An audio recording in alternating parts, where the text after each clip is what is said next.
natin. Sino po ba yung parang may ayaw doon? Meron po ba?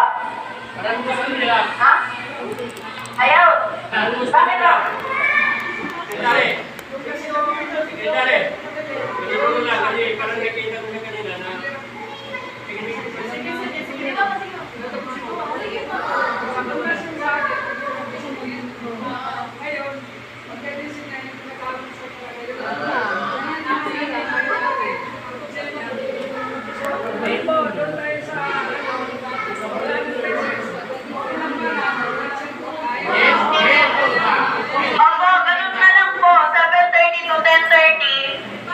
Padalhin nyo na lang po ng pagkain yung mga anak nyo.